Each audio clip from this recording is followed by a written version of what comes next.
manhole cover. That was our rink. Just remember, you don't have to shovel heat.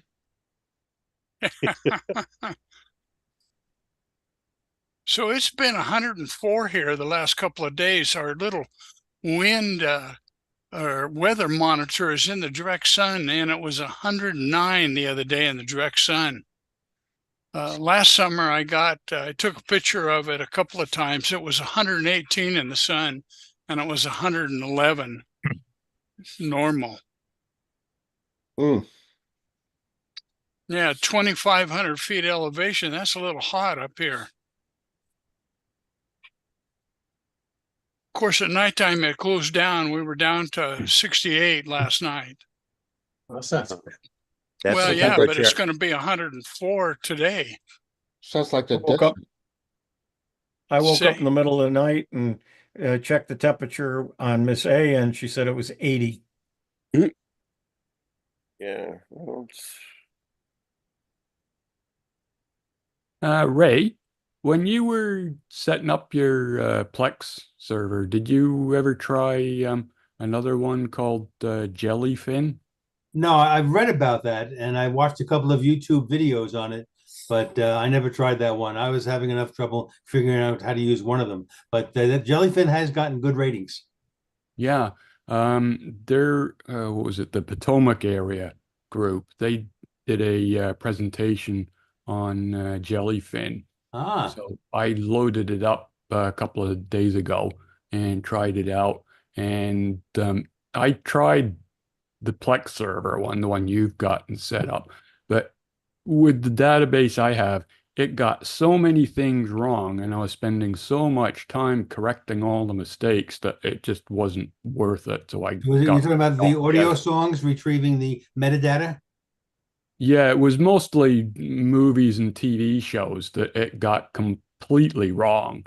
Like it would scan the series Kung Fu, the original series David with all the Carradine? episodes. Yeah, David Carradine? it called it Kung Fu Panda and thought it was a cartoon.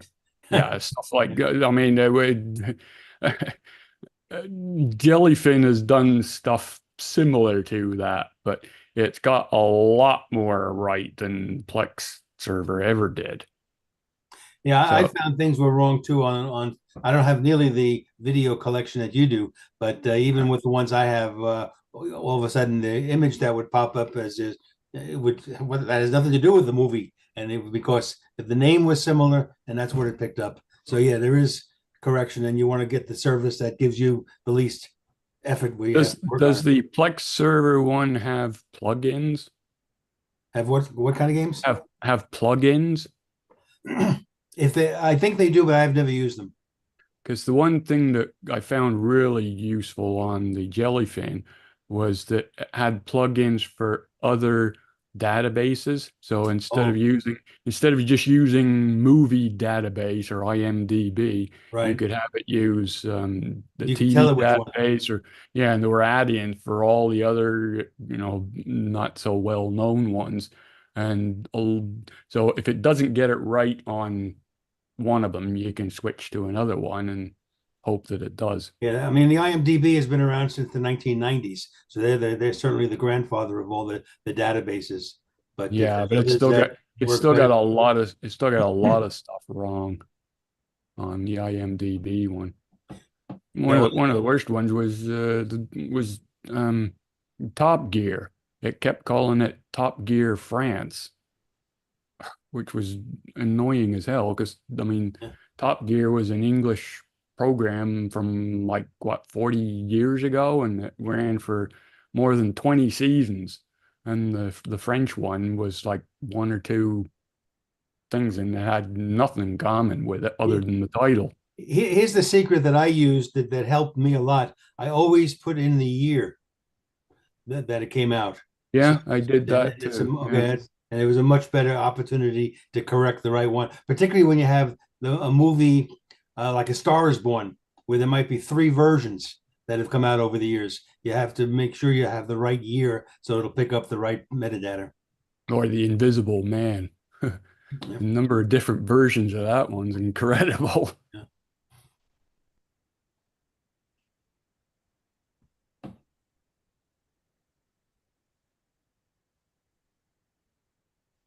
Drew, did you ever try jellyfin? Jellyfin, no, I haven't. No? I've loaded Plex. I don't have a permanent media server like that. I've resorted mostly to streaming these days. That defines what I like to always call this music or movie listeners and or collectors. And all of us were collectors at one time. But I now with have a whole streaming, bunch of we're becoming CDs and more. records. So it's about 80%. Yeah, but how often do you take them out and play them? I don't have any equipment that works that Then plays them you're a anymore. listener, right? You're not. Yeah. Yeah, I found a lot of stuff that I had that I hadn't seen in a long time that didn't exist anywhere on the internet. You couldn't stream it because nobody else had it, which I thought was quite amazing. I replaced almost all my favorite albums and I had in my collection with streaming. I made this point in my music presentation the last week. Actually, I did it with one of the clubs in Ohio, and the point is that they did a survey recently of all the people who now are buying vinyl records, and the survey came out that said 50% of them do not own a turntable. And I would say, my God, well, what is that? Why are they buying a vinyl record if they don't own a turntable? Well, the answer is they're a collector, and they want to be able to hold something in their hands. They want to be able to read liner notes without a magnifying glass, and they want to support their artist. So that's one of the main reasons vinyl has made its comeback. I'm curious how many thousands of dollars people spent buying iTunes music and never play it anymore. Oh, I don't have iTunes, but I have. Well, but they should by making sure they put it on mobile device. If it's MP, well, Apple uses something different than an MP3. I think it's AAC, but just make sure that's on your devices and you can play it anywhere. But it's so much easier just to pay $10 a month and tell the verbally what you want to hear, and there it is. I have Apple Music and Pandora and Spotify. And Spotify is my favorite because it's really a cross-platform. Carl, go ahead. Yeah, I was thinking of Ray Baxter Sunday. Ray, are you familiar with the Canadian band called Rush? Not the Canadian band. There's a rap singer known as Rush, but I'm sure you're not talking about that. Well, there was also a talk host, Rush Limbaugh, but that's not who I'm talking about. He's dead now. But the other one is Pink. One of my wife's favorites. That's my wife's favorite. We have a couple of DVDs of her shows. Well, I was thinking about you, and I'm going to keep reminding you. There was a 1 hour and a 1.5 hour story on their background, their music, how the managers created their band, and how they, the infighting, and how some were quit and fired, and what you come away from that is the talent of those people that did those songs. They didn't become hundreds of millions of records sold, but it wasn't my time. That was in the early 70s. My daughter was 3 years old. My son was 5. Was not something I was interested in at the time. But watching the background and all they went through, and it was a tough life. I mean, those record companies would make these performers do like 200 events a year. If you had a married life, it could not last. Anyways, I was thinking about you. I'm hoping one day you'll be able to watch these documentaries. Oh, I have it on my calendar. The good news for you, Carl, is today I'm going to be sponsoring a singer that had his claim to fame from Detroit. Oh, okay. And here's a Smokey. No, it's a white singer. Oh, because Smokey was on the PBS show for 4th of July over the weekend, last Thursday. Yeah. And I didn't even recognize him. I mean, he had high heels and and Oh, really? earrings, and he's not. I don't. He's got to be in his mid to late 70s. Yeah, Smokey Smokey- Robinson is in his early 80s. That's Back all in I the had.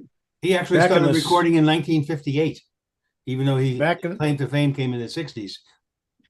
Back you in the remember the- 70s and 80s, I ran nightclubs with live bands, and you'd hire a band, and the band's name was owned by the leader of the band. And so one time I'd have this great band, so we'd bring them back, and the only person that was part of it the second time was the leader. Everybody else was new. Hmm. And so you never knew what you were going to get. Yeah. You remember the Irish Rovers? Mm-hmm. Yeah. And you know where they're from? I'm going to I give guess you- Ireland. I'll give you a hint. It ain't Dublin or anywhere even close. It was from Toronto, Canada. I didn't know that. Yeah. Oh, Smokey Robinson is 84. yeah. And does everyone know where the Caesar salad came from? This is the Yes. 100th anniversary of the Caesar salad today. Oh my gosh. And so what city did the Caesar salad come from, Huey? Mexico. Yeah, Mexico which City. city? Wasn't it Mexico City? No. It was Tijuana. Tijuana, that's correct. And there's a and it was there's a restaurant there called Caesar's, and it was named after the owner of the restaurant, not Julius Caesar. It didn't come from Rome or anything like that. It was named after the and you can still go there. The restaurant is still there, and you can have the original Caesar salad, which is quite an art of making it. You know, they do a really Oh, yeah. really Yep. really spectacular thing. Hmm. Do they Back, call back it in my Did they call back- it Caesar salad or Caesar salad? back in my 30s and 40s, Caesar salad, I'd go to certain restaurants because they had Caesar salad, and they would make it right at your table in this Right, great big right. bowl. It was the impressive thing that I'd have when I'd go out on dates, Right. was to go to a restaurant that they could do that. You could do that. And, Yeah. and I don't remember when it switched over. You could get it at any restaurant, and it came already made up, and you could buy Caesar salad dressings and Right. all of You that. can buy It a had all gallon sorts- of it now at Costco, Caesar Yeah. salad dressing. Hmm. Carl, go ahead. Yeah, speaking of trivia, the 10th is Pina Colada anniversary.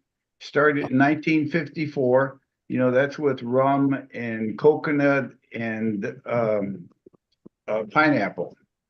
And anyways, I think it was somewhere in South America. I don't know, Costa Rica or someplace. But the 10th is the anniversary from 1954 when it was introduced. And because of that, and my fiance was over for 4th of July, I had to make her and myself a couple pina coladas, and they were good. Did you put a little umbrella in there? Put a little bit of what? Little umbrella? No, I haven't, but I did put a cherry in it, even though she doesn't like it. And I put a slice of pineapple. But I have one of these little blenders, but it's been a long time since I used one. And it's one of these push blenders where you push the button, you know, it doesn't continuous. And it's made for one drink.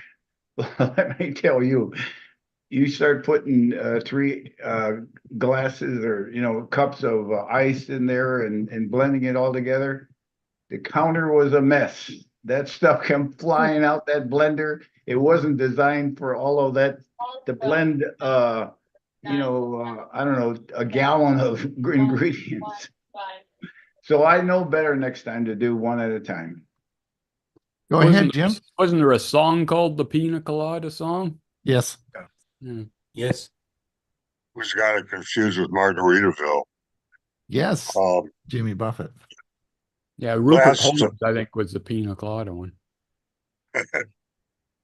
I'll have to remember that if I can remember anything. Last week I had asked you, Ron, what program or what you used to take the pictures through the glass through plastic without having to take each one out, and I lost it. It's called PhotoScan. It's a Google Photos product. It's I didn't bring my phone. Didn't darn it, I didn't bring my phone with me. But it's called PhotoScan, and it's by Google Photos. It's not part of Google Photos. You have to download as a separate app, but it's called PhotoScan. Oh, is that the So, one that gives you the dots in the corner and you That's have right. to move Yeah. it to the, yeah, okay. Yep. Yeah. And it works Okay. really well. And it'll take the glare out, and you don't actually have to take the pictures out of the album. Yeah. It's free. right, because It's free. I was just ready to start an old album, so now Well, I know it what works to great. do. It works great. Just runs on your phone, and it corrects anything, even if you don't hold the phone straight or anything like that. It does an excellent job. If you're going to do a lot of them, you might just take a cardboard box and, you know, make it so that the phone that your phone sits on the top of it. You can do a little cut a little inlay out, and then you don't have to sort of hold it for doing a lot of pictures. And you can usually work the album under the box, or you can just hold it. It works both ways, work fine. There's By another the one way, called there's another one called V flat, which is great for text in a book because it takes out the curvature of the book, so it gives you a nice flat image. There is a, and I can't remember which it is. It's not part of Google Photos, but there is one. And maybe can remind me of this, but there is one that actually you take a picture of the whole page in the album, and it takes the pictures individually and does all that for you, and creates, and it works really well. I haven't used it, but with Chris would know, but Chris isn't here, but she would know which one that is. Diane, go ahead.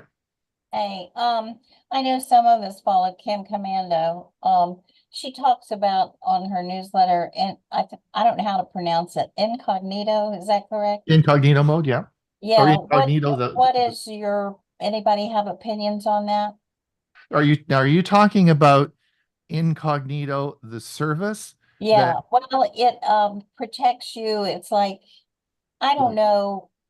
It's like going on the internet, but she said she cleared out a lot of her spam and different things. So I don't know if it's just for email or a browser or what it's for. Right. That's why I'm asking. So Leo Laporte is the guru of gurus that I listen to all the time on the radio, and he talks about incognito all the time, as do some of his techies, and they quite like it. They think it works well. It is a private service. You pay for the service, and then you is it not It's not paid. Huey's saying it's free. If you're in Chrome, just go up to the top right. No. where It's no, not no, incognito no. mode. That's Totally not what we're talking. different. This is an incognito service. This is the This is a service. Yeah, you pay for it. I don't know what the price is. You pay for it, and it goes out and it removes any data on the internet that associates you, removes your personal data. That's right. That's and right. apparently, from the reviews that I've seen, it works quite well. Oh, you're talking about a program called Incogni. Is that how you pronounce it? Yes, it's not incognito, it's Incogni. I'm a subscriber to it. You are? You like it? You like it, Drew, don't you? Yeah, they send me periodic emails of where they've scoured a website where they've taken data down.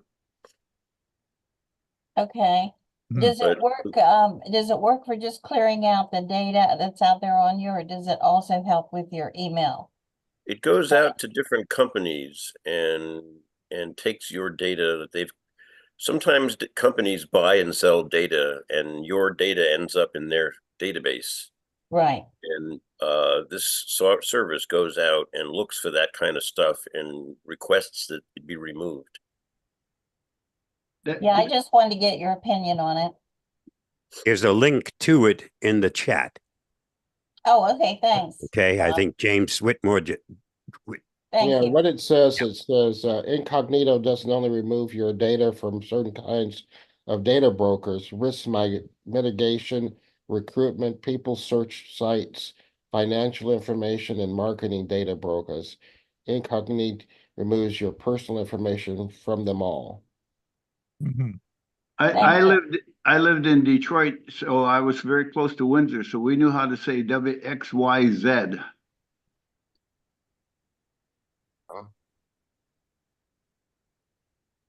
Okay. I had never So heard, it- I had never heard the term Z until this show. It was Really? always it was always XYZ. Yep. It's because in Canada and in Britain they use Z. Here we use Z. Must be the part of Canada, like maybe Vancouver is not Z, it's Z. Zed reminds me of some kind of a sci-fi name. Was there a character named Zed? Well, Z was abbreviation also for men's names, but I don't remember a woman's name. I don't remember. Watch the timing, Ron. Yep, we got another minute to go. You want to start a minute early? Why not? Right? TikTok. We're all the important people are here. Let's go. I'm going to mute everybody and we'll get the show going.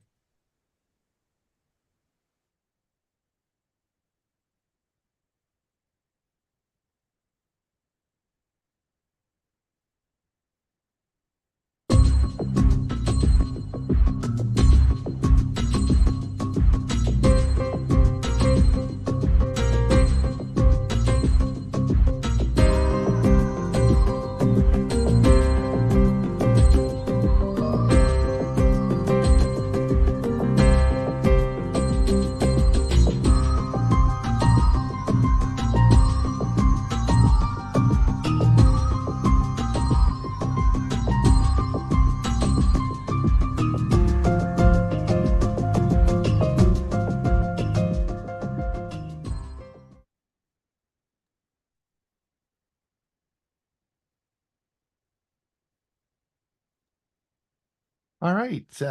Good morning, everyone. Welcome. This is Tech for Senior. I'm Ron Brown. I'll be your host for the next hour. This is, of course, July the 8th, and it is episode 222. 222. There you go. And we have a great show for you today. And also remind everyone that, of course, we have a show on Thursday this week. And so if you haven't joined us, please come and visit us there. We have a fun time, but it's not a Zoom meeting. So don't come to this Zoom address. Please go over to our, you can either watch it through Facebook or on our Zoom account, or sorry, on our YouTube account. So because we broadcast it out through StreamYard.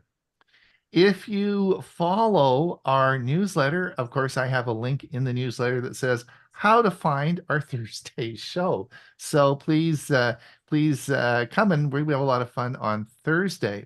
Speaking of the newsletter, we have lots of interesting things happening. We publish a newsletter twice a week. We publish it on Tuesdays and Saturday.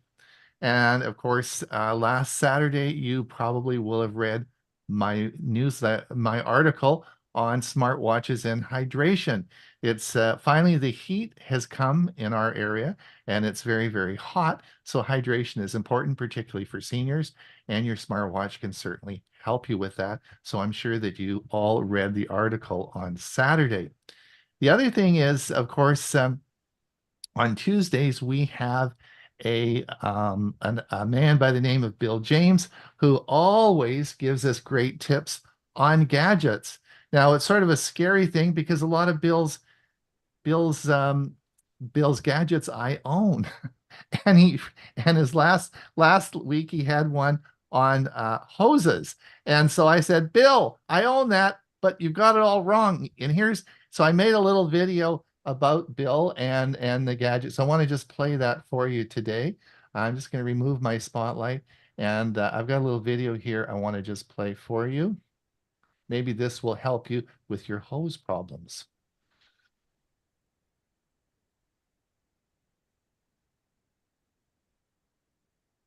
Ron Brown with Tech for Senior.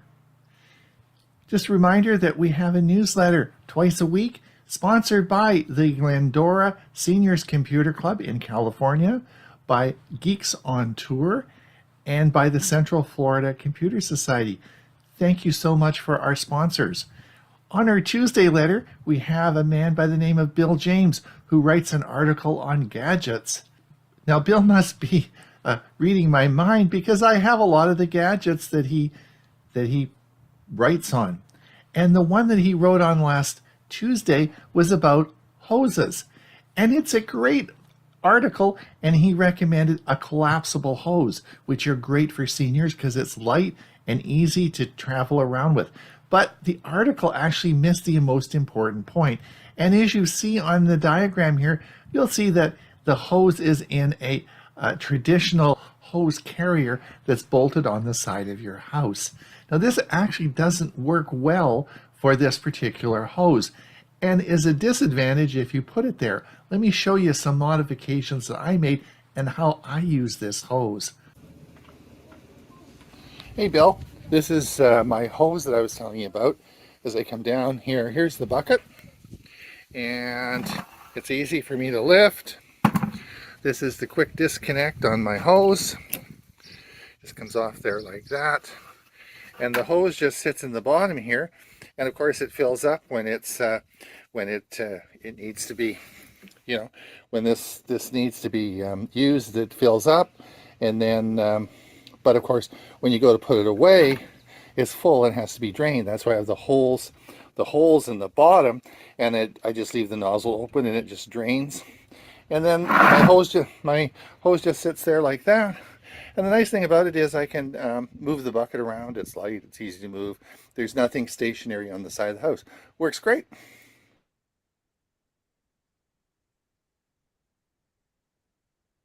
So there you go, Bill.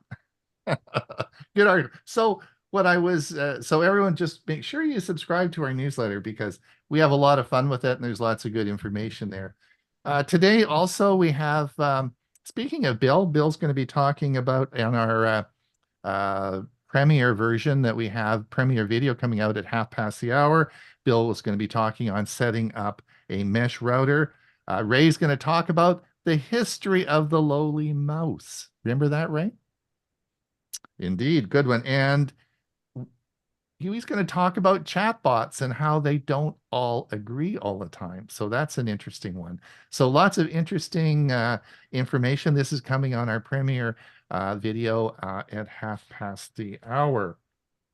I want to thank Elizabeth Bradley for her generous donation this week. Thank you very much. We still have our coffee fund going. And don't forget, coming up, we also have Prime Day. Amazon Prime Day is on the 16th and 17th. And in preparation for that, we have a talk today about how to stay safe on Prime Day. And we'll have one as well next week in preparation for those two days of Prime Day. Today, of course, we have a great show for you. I have the honor of having my daughter here today. So I'm going to do the introduction now before I introduce well, let me introduce everybody first before I do that, because what we're going to do is Bob is going to do his security news update and then she'll come on right after Bob. So I'll introduce her before that, but let me introduce Huey, you're doing okay? Doing great. Doing great. Great. Not too hot down there. I don't see you have a sweater on, so it must be. Yeah, it's plenty hot, but I prefer the heat than I do cold. And by the way, this coming Sunday is the Windows SIG from CFCS and Stug. So this week I will be busy getting all that ready. All right. Bob, you're looking quite techie there behind you. Thank you. I have something new that I'll be doing in my security news roundup. I intend to wear a shirt to feature one of the either computer clubs or some worthwhile nonprofit. The shirt I'm wearing today is from the Licking County Computer Society in Ohio, and I'd like to feature your club when I do the security news roundup.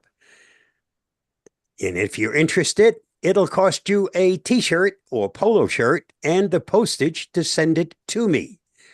And that's it. There are no strings. I'm not looking for donations, but if you'd like your t-shirt or your club featured when I do my security news roundup, send me a shirt.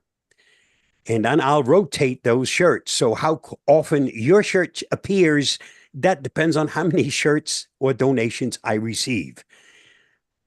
Should be fun. So if I sent you, I had some prototype Tech for Senior shirts made up. How about if I send you some of those? Would you wear those? That'd be fine. I'd love to do that. All right then. I And of will course, I will post my address in the chat for anyone interested in sending me a shirt from either their club that they belong to or a worthwhile charity. I'll be happy to wear that when I do the Security News Roundup. And the shirt that I wear that week will be listed in that week's Security News Roundup notes. all right. Bob, also mention your size so you don't get one you Yeah, can't put on. extra large. All right. Thank you, Bob. And Ray, are you taking music lessons, or what's with the piano back there? I just thought that would be a better view of my background than what I had before, considering what I talk about each week. But I wanted to mention that we were talking about earlier today, the temperatures and how hot they were. I spent Friday and Saturday in Phoenix, and I again met my all-time high while being in Phoenix of 118. So no complaints that it was 104 or 105. That's 118. Very good. Well, there you go. That's hot for sure. And Bill James, I tasked Bill last week. We had a little chat, and it clear that I didn't think people really understood the importance of downloads directory. So I phoned Bill up and said, Bill, can you do something on downloads directory? So great guy, he did. So he's going to be talking shortly on downloads directory, right, Bill? Right, correct. Looking Thank forward you. to it. Thank you so much. We are going to get moving. Chris and Jim, of course, are off scuba diving. They should be back next week, but they are under the water. Okay, so listen, I want to introduce my daughter now. She'll be on right after Bob. Her name, of course, is Jennifer Brown, and she has taught. She's an educator. She has her master's in education, and she's taught in New Zealand, Singapore, Beijing, and now is in Addis, Ethiopia. Her husband is a teacher as well, just finishing his PhD. And she, Jennifer, of course, talks internationally at many different conferences. She said, Dad, what do you want to talk about? And I said, I don't know. And she said, how about smartwatches? Do you know anything about that? And I said, you got to be kidding. I've done 22 videos on smartwatches. Well, I guess I didn't know everything, because an hour later, she informed me on all the things I didn't know. And so the title of her topic today will be purchasing a smartwatch for your grandchildren. So that should be an interesting one. And she'll be getting, she'll come on right as soon as Bob finishes. So Bob, why don't you start and we'll get going with the show. Okey-doke.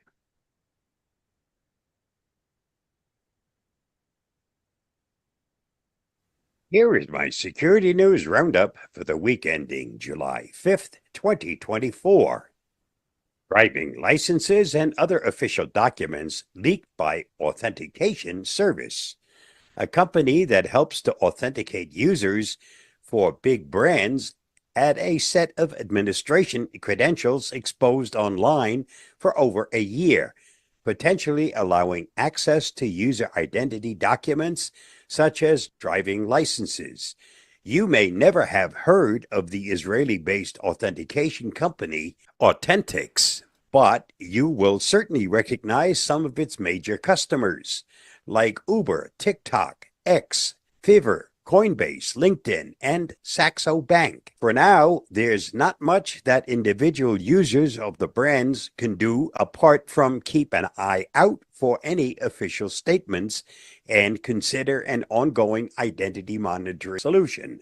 Read more at thehackernews.com. Poseidon Mac Stealer distributed via Google Ads. On June 24th, we observed a new campaign distributing a stealer targeting Mac users via malicious Google Ads for the Arc browser. This is the second time in the past couple of months where we see Arc being used as a lure, certainly a sign of its popularity. It was previously used to drop a Windows rat, also via Google Ads. We saw an ad for the Arc browser belonging to Coles and Company, linking to the domain name arcthost.org. People who clicked on the ad were redirected to arcdownload.com, a completely fake site offering Arc for Mac only. Read more at malwarebytes.com.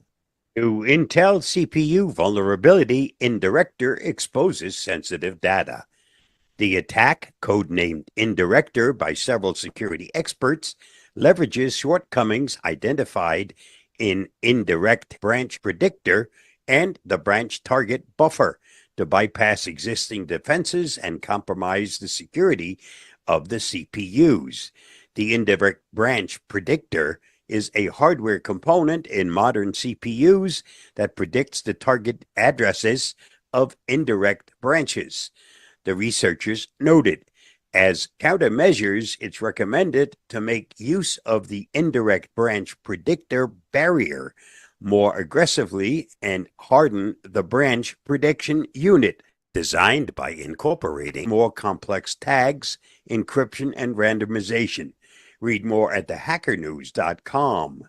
Google and Microsoft commit to cybersecurity assistance for rural hospitals. Google and Microsoft are working together, and it's not on a chatbot or new virtual reality glasses for cartoon paper clips. The Biden administration announced on June 10th that the two tech giants have committed to making their cybersecurity services and training more easily available to rural hospitals, facilities that the executive branch noted can suffer greater disruptions from healthcare-related cyber attacks, in part because their remote locations make diverting care more difficult. Read more at healthcarebrew.com. RockU 2024, 10 billion passwords leaked in the largest compilation of all time. The largest password compilation with nearly 10 billion unique passwords was leaked on a popular hacking forum. The Cyber News research team believes the leak poses severe dangers to users prone to reusing passwords. The king is dead. Long live the king. Cyber News researchers discovered what appears to be the largest password compilation with a staggering 9,948,575,739 unique plain text passwords. The file with the data, titled RockU2024.txt, was posted on July 4th by forum user Obamacare. In its essence, the RockU 2024 leak is a compilation of real-world passwords used by individuals all over the world, revealing that many passwords for threat actors substantially heightens the risk of credential stuffing attacks. Researchers said, read more at cybernews.com. Twilio's Authy app breach exposes millions of phone numbers. Cloud communications provider Twilio has revealed that unidentified threat actors took advantage of an unauthenticated endpoint in Authy to identify data associated with Authy accounts, including users' cell phone numbers. The company said it took steps to secure the endpoint to no longer accept unauthenticated requests. The development comes days after an online persona named Shiny Hunters published on breach forums a database compromising 33 million phone numbers allegedly pulled from Authy accounts. We have seen no evidence that the threat actors obtained access to Twilio's systems or other sensitive data, it said in a July 1st, 2024 security alert. It's recommended that users upgrade their Android and iOS apps to the latest version. Read more at thehackernews.com.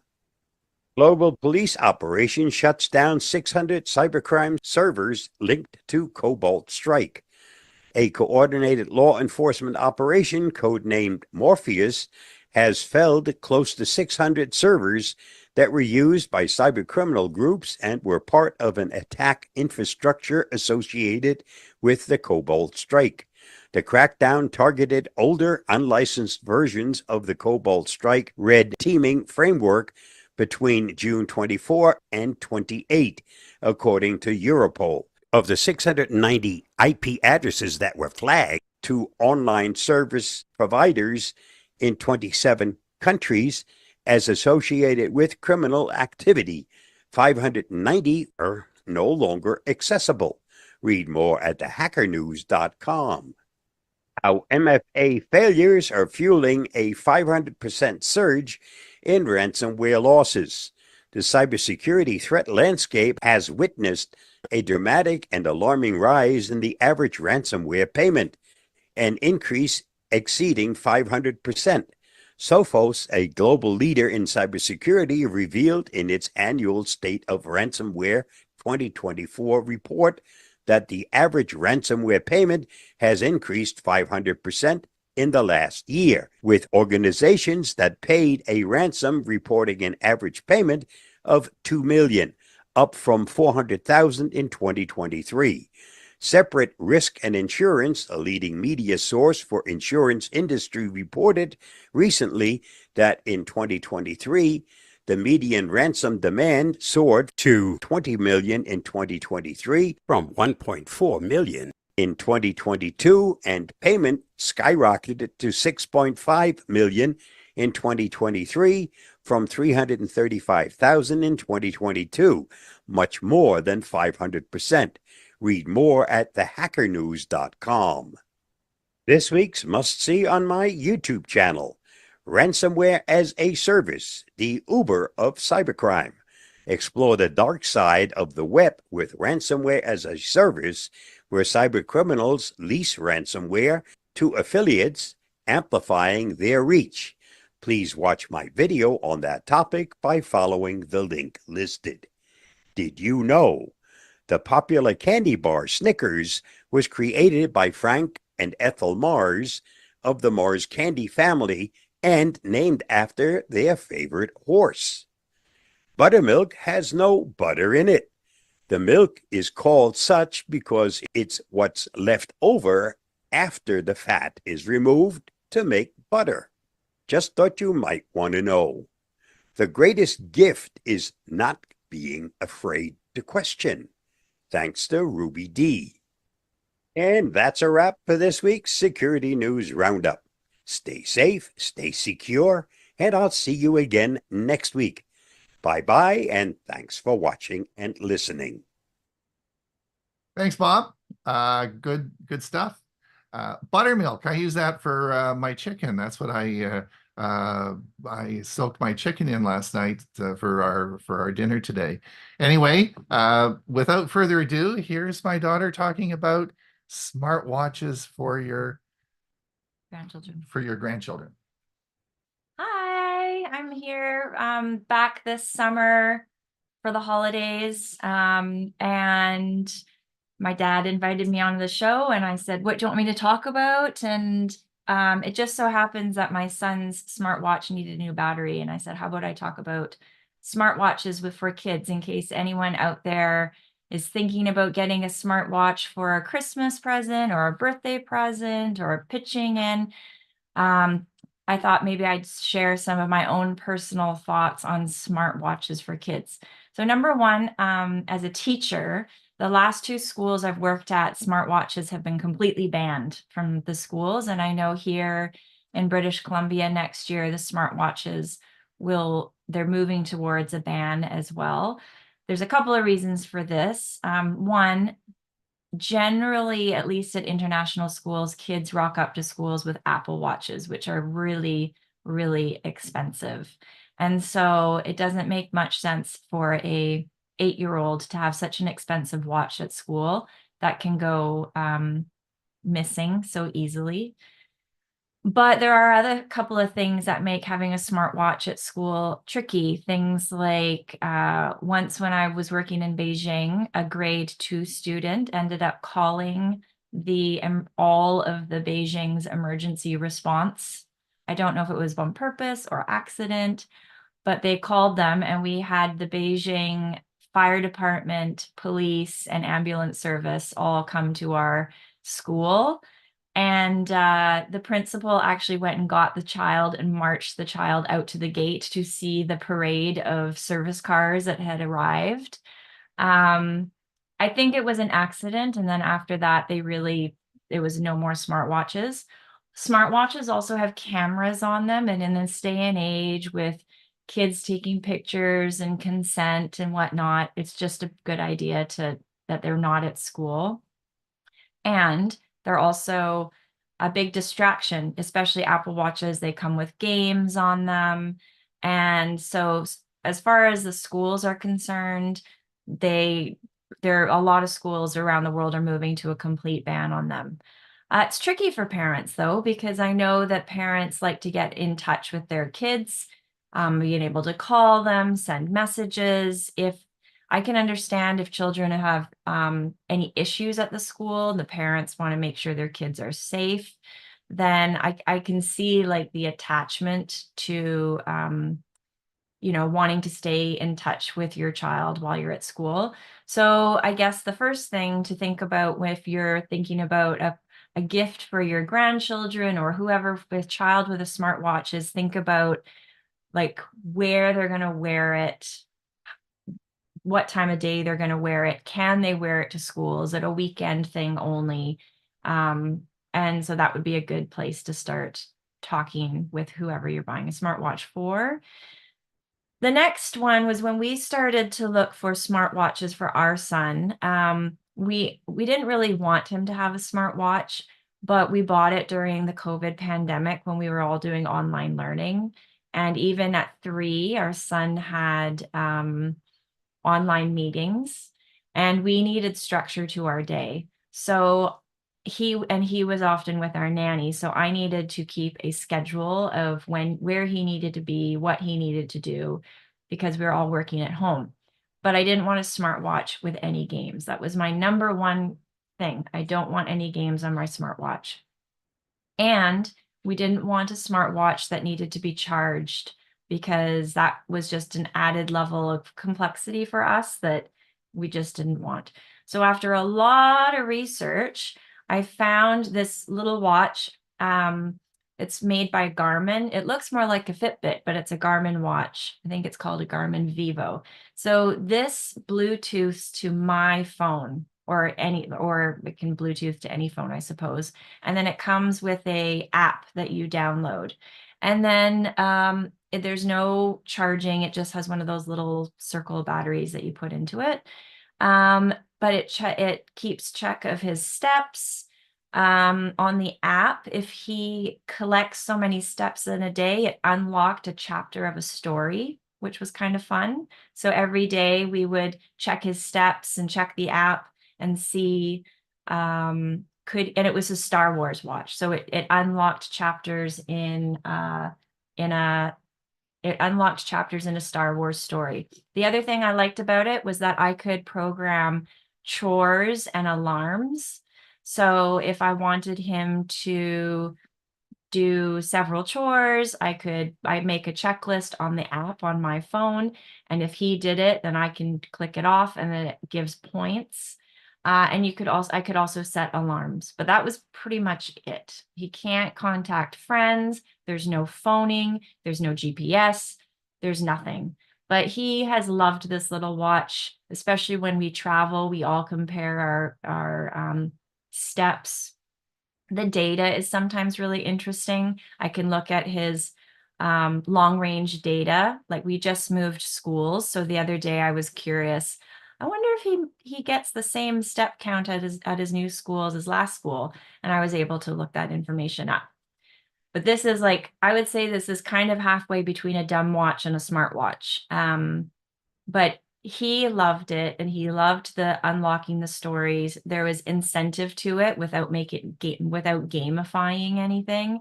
And there's no games on it, and so it's not a distraction. There are brands of smartwatches out there that kind of fall, I would say, into a middle range smartwatch where you can't, it's not open, it's not an open service. So when you get your smartwatch, parents have full control over the contact list. So this is something else to think about, is who is accessing the smartwatch. So I know there's some phones out there that it's only the parent's phone number that can go onto the smartwatch.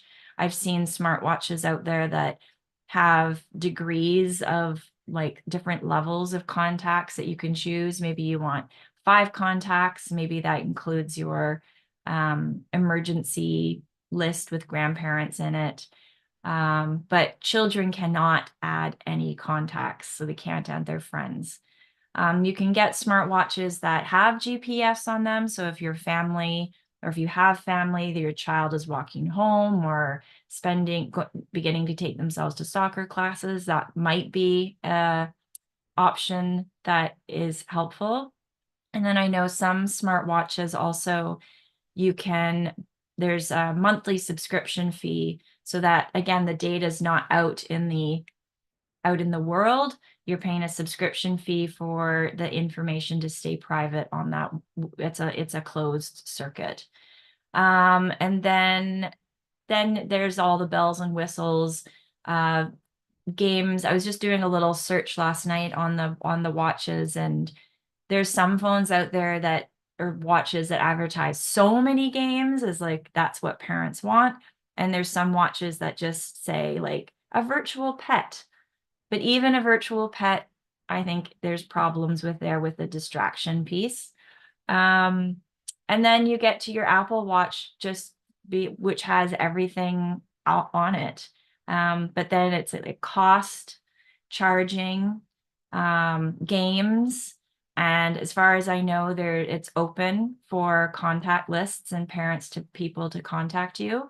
I don't know what the parent controls are on Apple Watches, but these are all some of the things you'd want to think about before buying an Apple Watch for anyone. And then of course, like you want children to also be able to read and just tell time on an analog clock. So I think what we might do at the moment is this watch is out of batteries. It lasted 2 years without battery change. We might go get him a little cheap watch with some hands to tide us over until Christmas, when we might do the next version up in this watch, which I'm sure our son will be not so thrilled with, but we do want him to be able to read a clock. But I do think smartwatches are really fun, and the step count piece has been something that's been enjoyable for us as a family. I have a Garmin, and so my son and I can even like put competitions with each other between our watches, so that's kind of fun. He says he's met other children at school with the same watch that he can set challenges. I don't know how he can do that, but there's no chatting feature. It's just connecting and competing with their footsteps.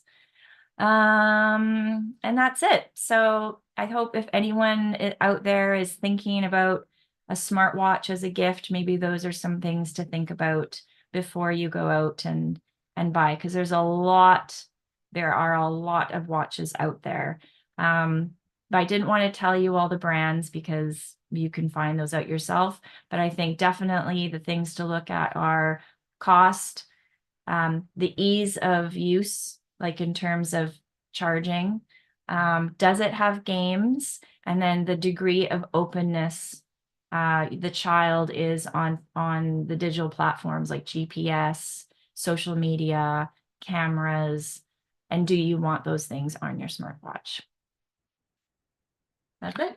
Thanks, Jennifer. Can you just remind everyone what the name of that smartwatch is again? This one is a Garmin Vivo, I think, Garmin Vivo Junior, and they've just come out with a new one. It's which is $99 on Amazon, which is a pretty, in terms of the smartwatch cost, I think it's a pretty good deal, especially considering like we've gone through 2 batteries and we've had this watch for 4 years. So it's lasted the test of time, and my son never takes it off. And just in the last 2 months, the strap. There's a little piece of strap that broke off. So he's worn this swimming, he's worn this traveling, he's worn this all over the world, and it hasn't broken down. There's little engraved Star Wars pictures on it that have rubbed off, but he's found it super comfortable. And so this was a really great find. So we'll probably just stick with this brand. Okay, thank you so much. We will let's move on now. And Bill James, do you want to take it away?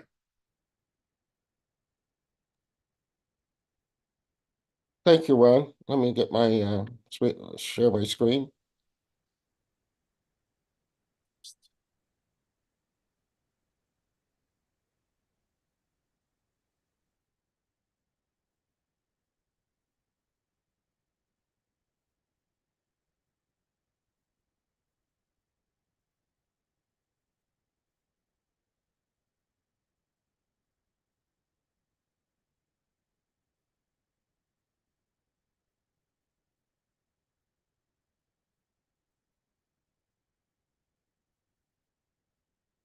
The Downloads folder, your hub across Linux, Android, and Mac OS.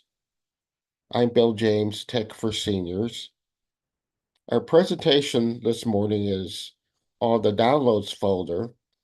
It's a folder in modern computer operating systems as the default directory or folder designated for storing data from a download from the internet or other network sources. The Downloads folder is a standard feature across Linux, Android, and Mac OS systems, offering a consistent and convenient way to manage downloaded files across different platforms and serving a similar purpose across these platforms. The default location for downloads. When you download files from web browsers, email clients, or other software, they are typically saved to the Downloads folder by default. This centralizes all downloaded content, making it easy to find and manage. Ease of access. The Downloads folder is usually accessible directly from the file manager or desktop, often with a shortcut or quick access link. This convenience ensures that users can quickly locate their recent downloads without navigating through complex directory structures. Organization and management. Operating systems often provide tools and options to help organize the Downloads folder. Users can sort files by date, type, size, and name, and can create subfolders to categorize files manually. Security considerations. The Downloads folder is a common target for downloaded files, which can include potentially malicious content. Modern operating systems include security features like sandboxing, automatic scanning, and user permissions to mitigate risk associated with downloaded files. Customization options. Users can change the default download location if they prefer to store downloaded files in a different directory. This setting can be adjusted in web browsers, download managers, and other applications. Integration with applications. Many applications are designed to interact with the Downloads folder. For example, web browsers prompt users to open or save files directly from this folder, and email clients might save attachments here by default. Temporary storage.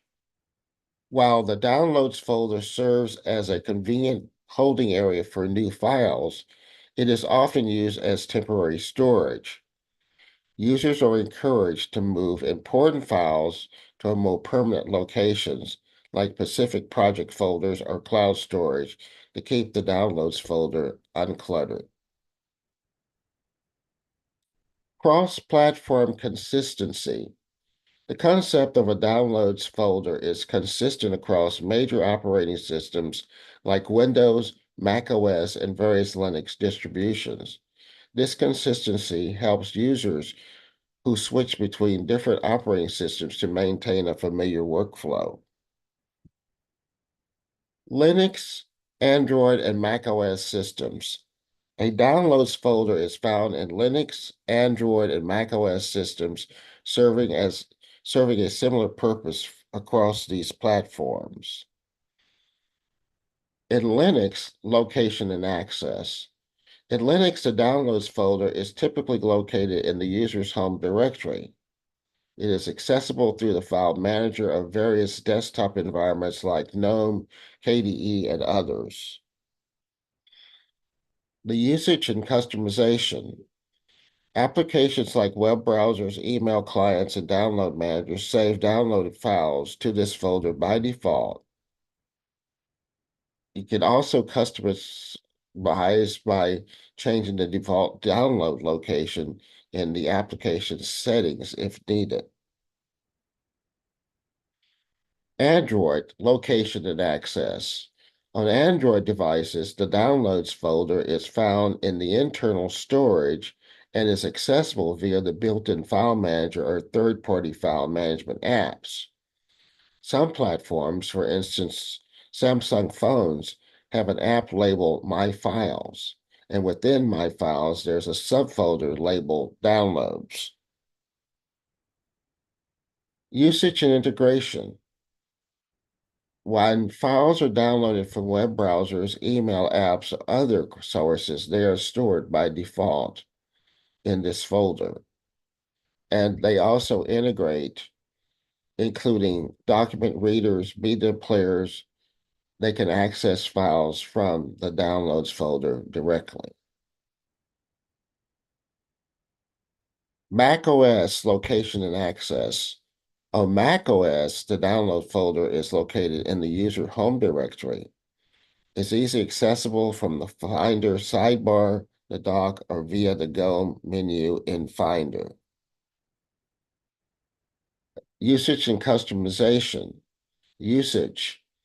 Web browsers and email clients and other applications save download files to this folder by default. Customization.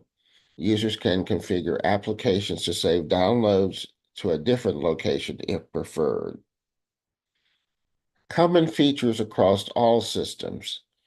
Centralized storage. The downloads folder acts as a central repository for all downloaded content, making it easier to locate and manage files. Ease of access. Each operating system provides easy access to the downloads folder through its file manager interface. Common features across all systems.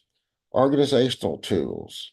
Users can organize, sort, manage files within the downloads folder using the file manager. Security. Operating systems implement security measures to handle potentially harmful downloads, such as built-in antivirus scanning and permission management. In summary, the downloads folder is a standard feature across Linux, Android, and Mac OS systems, offering a consistent and convenient way to manage downloaded files across different platforms. The downloads folder in modern computer operating systems provide a centralized, easily accessible location for managing download files, enhancing user convenience and system organization. I'm Bill James for Tech for Senior. Thanks for listening.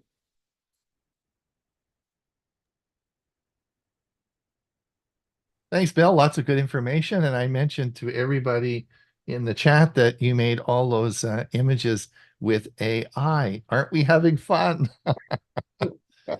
Excellent. Thanks. Thanks a lot, Bill. All right, moving ahead, we want to talk. Bob and I have teamed up to do a video together today, and this is to help you with the upcoming challenge of Prime Day. So let's see what we have to say.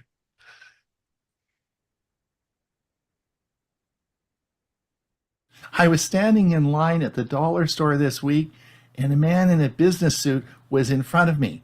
He stepped up to the counter, The cashier asked how he would like to pay. His product was $3.75. He put his debit card into the machine, used his PIN number, and bought this inexpensive item with his debit card. I'm Ron Brown with Tech for Senior, where we teach seniors about technology and help them stay safe when purchasing online products, particularly in upcoming Prime Days.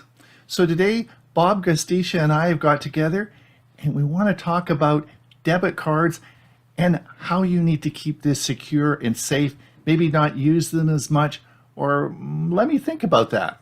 Let's see what I have to say. It might surprise you. So let me tell you the difference between a debit card and a credit card. Let's say you had $200 and you wanted to put it in the bank. You would then go to a bank, see the bank manager. The bank manager would take your $200, open an account for you, and deposit your money. But how do you get your money out of the bank? The bank manager would then give you a debit card, and you would then be able to electronically get the money out of your bank. That $200 that you have, you could use to pay for groceries or whatever. But the important thing that you understand is it doesn't require a credit check. There are no contractual obligations. And most important, it's not a credit card. It's easy to get, even if you've had very poor credit ratings. All right, let's talk about a credit card. Credit card is a different situation. If you want a credit card, then you have to sign a contractual obligation with a credit card company. Now, most of you would probably do that with MasterCard, Visa, or American Express. So this involves a lengthy credit card application in which there is a credit check. Not everybody can get a credit card. You have to have a good credit rating.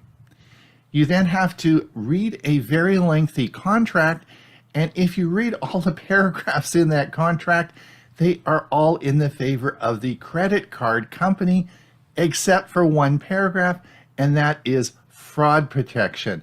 And that is one of the big advantages of a credit card is fraud protection. You now have your credit card and can use it. So we have debit cards and credit cards.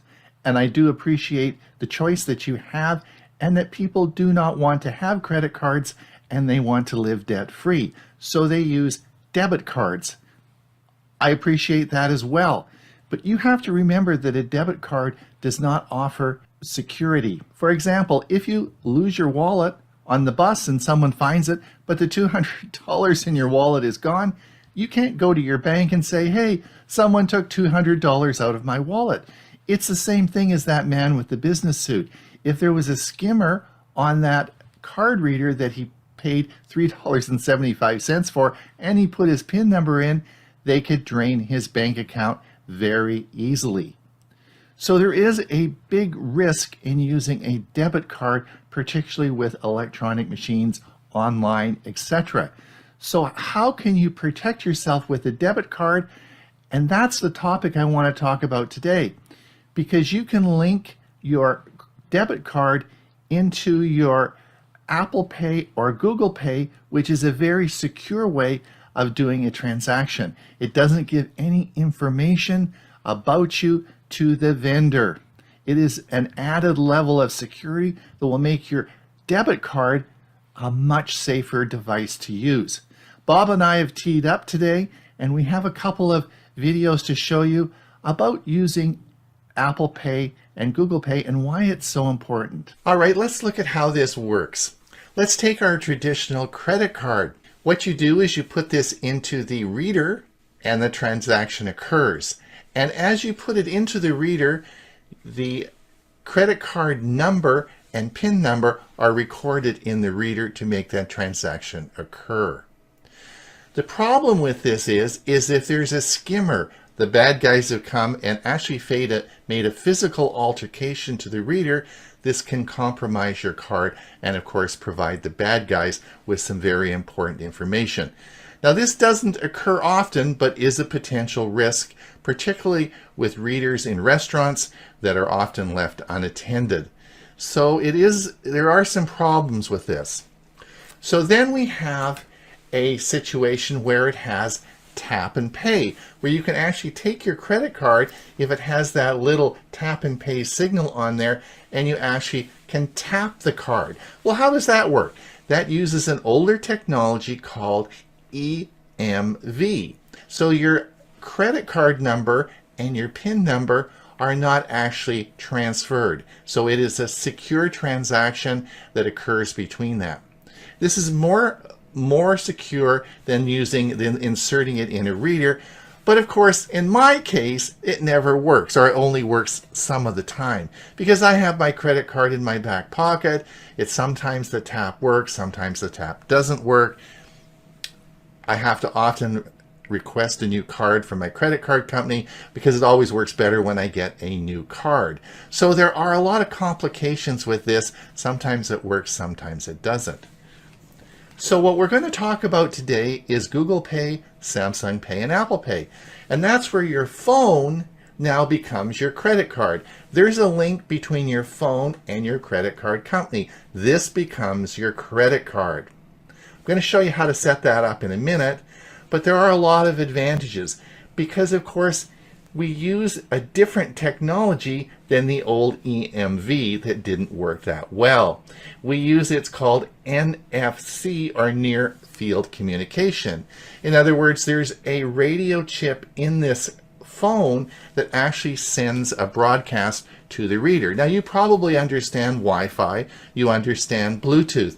Well, NFC is yet another form of broadcasting that is available on most cell phones. Now, the advantage of NFC is that it only broadcasts 1 or 2 centimeters. You have to be very close for the receiver to pick up the signal. The other thing that happens is when NFC broadcasts from your phone to the reader, it only sends a transaction number. There's no identifier or no information that is kept, or there's no information that's transmitted to the reader other than a very long, complicated number. So that makes this very secure, and also it works, at least I've been using mine for a week now. It works all the time. It's not like that stupid credit card where you tap and pay and it doesn't work. Take 3. Okay, I'm here today and I'm going to be using my Google Pay on my phone. And I've got Andrea here with me because she is a wonderful person and a friend of mine for a long, long time. We used to be in Rotary together, and she's a kind-hearted soul that's going to help me if I have trouble with this. Oh my gosh! So now I'm here at On the Fly. If you stop by at Comox Airport, be sure and come on the fly and buy something, okay? All right, so here we go, and we are going to we're going to charge this. We're going to confirm pay, and I'm not going to leave her a tip, darn it anyway. And I'm going to take my phone now, as you can see my phone here, and I'm going to put it over top, and you'll hear it click, and it is now approved, and we're now going to print. And here comes my receipt, and that is how you use Google Pay on your phone. It's so easy, you've got to try it, all right?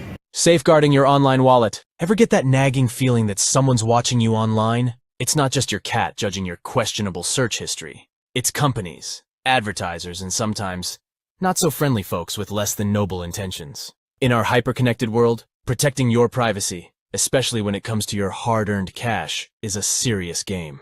Enter device tokens and their digital doppelgangers, the unsung heroes of online security. These technologies act like your personal bodyguards in the digital realm, shielding your sensitive information from prying eyes. But who offers these services and how do they differ? Let's dive in.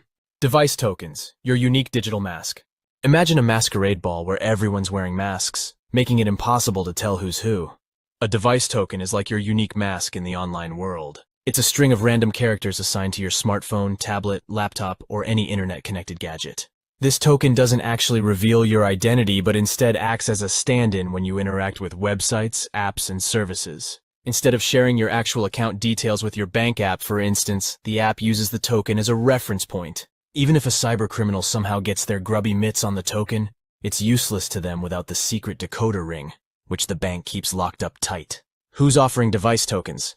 Device tokens are often implemented by banks, financial institutions, and online payment providers to secure your transactions. However, the specific technology behind them might differ. For example, Apple Pay and Google Pay. These mobile payment platforms rely on device tokens to secure your card details within their digital wallets. EMV 3D Secure, 3DS. This protocol, used by many online merchants, often incorporates device tokens to add an extra layer of security to your transactions. Digital doppelgangers, similar tech, different names. Device tokens aren't the only players in the online security game. Several other technologies offer similar protection, each with its unique twist. Virtual card numbers. These temporary card numbers are generated for each online transaction, masking your real card details. Services like privacy.com and many banks offer this feature. Biometric authentication. Instead of relying on passwords, some apps and services use your fingerprint, face, or voice to verify your identity. This makes it much harder for hackers to impersonate you. Two-factor authentication, 2FA. This adds an extra step to the login process, usually by sending a code to your phone. Even if someone steals your password, they can't log in without that code. While these technologies are powerful tools, it's important to remember they're not foolproof.